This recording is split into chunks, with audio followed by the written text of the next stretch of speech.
शुभ संध्या। कैसे हैं आप सब? आशा है कि एकदम बढ़िया होंगे। आज की क्लास में हम विशेष तौर से आपके लिए कुछ ऐसे टॉपिक लाए हैं जिससे कम समय में हम ज़्यादा से ज़्यादा जो है जानकारी पाएँ। इसके लिए हमने आपके लिए विशेष रूप से यह तैयार किया है। आगे की क्लास में देखें हम किन किन जो है टॉपिक्स पे बात करने वाले हैं। मेन जो है 3 टॉपिक हैं हम आपके लिए। वर्तनी शुद्धिकरण संबंधी जो विशेष शब्द लाए हैं उनमें पहला है अतिथि। हम देखते हैं कि 2 शब्द दिए गए हैं, इन दोनों में से सही शब्द कौन सा होगा? तो इसका आंसर होगा ये महत्व। महत्व कैसे लिखा जाएगा हम ध्यान दें। महत्व सामान्य तौर से जो है कुछ लोग ऐसे लिखते हैं, कुछ ऐसे लिखते हैं, लेकिन आंसर सही होगा ये चिन्ह या चिन्ह। तो इसका आंसर होगा ये रोशनी या रोशनी। तो इसका आंसर होगा रोशनी। ठीक है। कवियत्री या कवयित्री। तो इसका आंसर होगा कवयित्री। साधु या साधु। तो इसका आंसर होगा साधु। ठीक है। त्योहार या त्योहार। तो त्योहार जो है ये गलत होगा, हमारा सही होगा त्योहार। कृपया या कृपया। तो इसका आंसर होगा कृपया। अधीन या अधीन। तो इसका आंसर होगा अधीन। उज्जवल या उज्जवल। तो देखिए आप ध्यान से देखेंगे तो ये जो है एक आधा ज है और एक पूरा ज है, जबकि हमारा आंसर जो सही होने वाला है वो लिखने के बाद हम लोगों को 2 आधा ज लिखना होता है, तब ये हमारा आंसर सही होगा।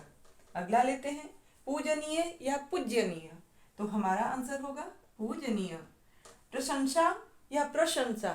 तो इन दोनों को आप ध्यान से देखें, इन दोनों में वर्तनी को ध्यान से देखेंगे तो आपको पता लगेगा कि प्रशंसा हम बोलते समय जो है कई गलतियां कर लेते हैं और लिखने के बाद और भी गलतियां हो जाती हैं, तो इसलिए हम सही शब्द बोलें और सही आंसर लिखें। ठीक है। अगला लेते हैं। मुहावरा है कि एक तीर से 2 निशाने। तो इस प्रश्न में यह बात चरितार्थ होगी। सबसे पहले हम देखेंगे तो निम्नलिखित शब्दों के सही विलोम शब्द चुने। प्रश्न यह है, इसका आंसर देखते हैं हम। एक जो है शब्द है और उसके 2 आंसर हैं, उन दोनों में से हमारा कौन सटीक आंसर होगा इसको हम देखते हैं। शब्द लेते हैं कर्कश। कर्कश। तो इसका आंसर क्या होगा? महीन होगा या मृदुल होगा? तो इसका आंसर होगा कि कर्कश शब्द का विलोम शब्द क्या है? मृदुल।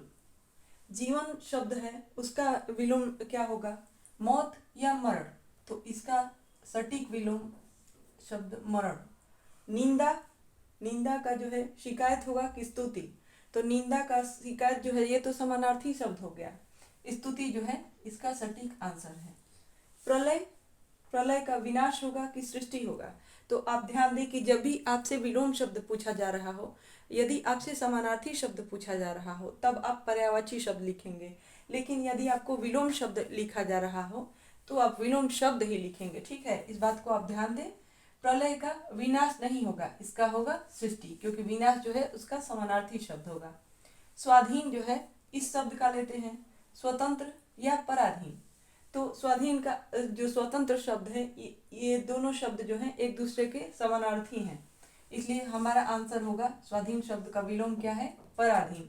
हम इस बात को ध्यान दें कि किसी भी शब्द में यदि स्व जुड़ा हो, अगर आपको विलोम शब्द पूछा जा रहा हो तो स्व की जगह पे आप पर लिख करके और उस शब्द को जोड़ देंगे तो आपका आंसर हो जाएगा, यदि आप शब्द का आंसर नहीं जानते हो तो। अगला लेते हैं। हर्ष का क्या होगा?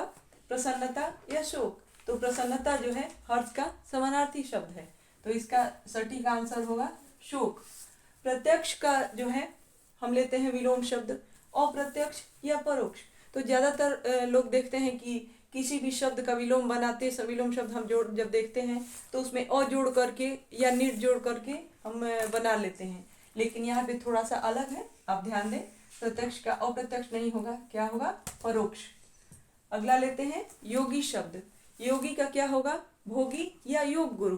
तो योगी शब्द जो है जो योग करने वाले होते हैं उनको बोलते हैं योग गुरु, तो ये समानार्थी हो गया, लेकिन योगी का भोगी। ठीक है, इसका आंसर ये होगा। विरोध शब्द को लेते हैं। विरोध का विद्रोह होगा कि समर्थन?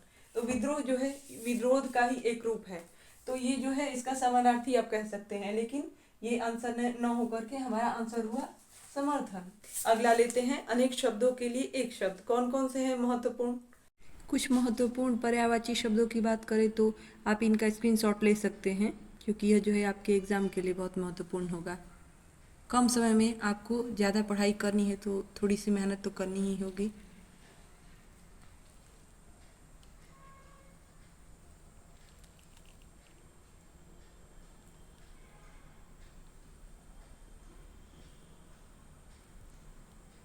हिंदी परीक्षा विषयक कुछ महत्वपूर्ण शब्द लेते हैं। जिसका पति मर गया हो उसको क्या बोलते हैं? विधवा, सधवा या विधुर? तो देखिए आप ध्यान दें, जिसका पति मर गया हो उसे बोलते हैं विधवा। सधवा बोला जाता है जिसका पति जीवित हो, और विधुर किसे कहते हैं? जिसकी पत्नी मर गई हो। ठीक है, यदि पति मर गया हो तो विधवा और पत्नी मर गई हो तो विधुर। व्यक्ति को विधुर कहा जाता है। अगला लेते हैं विदेश से सामान मंगाना, क्या कहते हैं उसको? आयात, निर्यात या पर्यटन? तो हम आपको बताएं, विदेश से सामान जो है मंगाया जाता है यानी लाया जाता है तो उसको बोलते हैं आयात। और विदेश के लिए सामान यदि भेजा जाए तो उसको बोला जाता है निर्यात। निर्यात यानी भेजना, आयात यानी मंगाना, लाना, और पर्यटन यानी विदेश में भ्रमण करना। ठीक है, अगला लेते हैं जो कम बोलता हो उसे क्या कहते हैं? एक शब्द लेंगे, मूक, मितभाषी या वाचाल। मूक माने होता है गूंगा, कि जो न बोलता हो तब होगा मूक। ठीक है, लेकिन जो कम बोलता हो तो इसका आंसर होगा मितभाषी। मित का मतलब, मित व्ययी का मतलब होता है जो कम खर्च करता हो, मित व्ययी, यानी मित का मतलब ही होता है कि कम। ठीक, प्रश्न आता है कि जो अधिक बोलता हो, ठीक है, तो उसका आंसर होगा वाचाल। हम एक ही प्रश्न में तीन तीन प्रश्नों को जोड़ करके आपको बता रहे हैं। ठीक है, हम कम समय में ज्यादा जो है कैप्चर कर पाएंगे। जो फल और मांस दोनों खाता हो तो उसे क्या कहते हैं? फलाहारी, मांसाहारी या सर्वाहारी? प्रश्न आता है कि जो फल खाता हो, जो केवल फल खाता हो या फल खाता हो, अगर इस तरह का वाक्य मिले तो उसका आंसर होगा फलाहारी।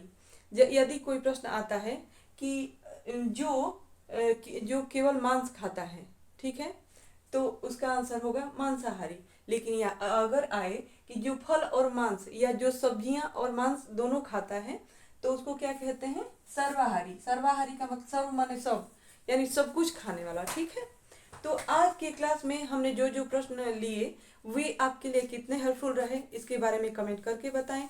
अगली क्लास में हम आते हैं फिर से एक नई तैयारी के साथ। ठीक है, आपकी सफलता हमारा प्रयास, बस यही जो है हमारी मन की इच्छा है। आप जो है हमारे साथ बने रहिए और हमें प्रोत्साहित करते रहें। ठीक है, कल मिलते हैं। धन्यवाद।